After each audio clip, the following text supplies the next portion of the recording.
महा83 daily न्यूजमध्ये स्वागत। आज दिनांक 24 ऑगस्ट 2024 बदलापूर येथील शाळेत 2 अल्पवयीन मुलीवर झालेल्या लैंगिक अत्याचाराच्या निषेधार्थ बंद पुकारण्यास मुंबई उच्च न्यायालयाने शुक्रवारी महाविकास आघाडीतील घटक पक्षांना मज्जाव केला।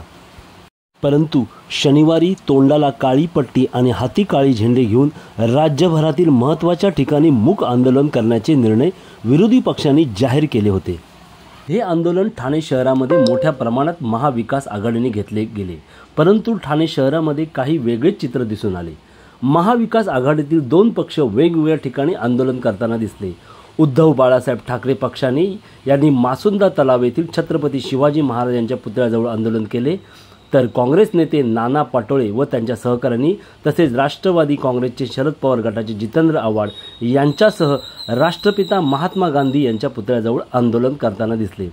महाविकास आघाडीतील हे 2 पक्ष वेगवेगळ्या ठिकाणी आंदोलन करताना यावेळी ठाणे शहरात दिसून आले। आघाडी पक्षातील हे 2 पक्ष वेगवेगळ्या ठिकाणी आंदोलन करताना दिसल्यामुळे चर्चेला उधाण आले होते।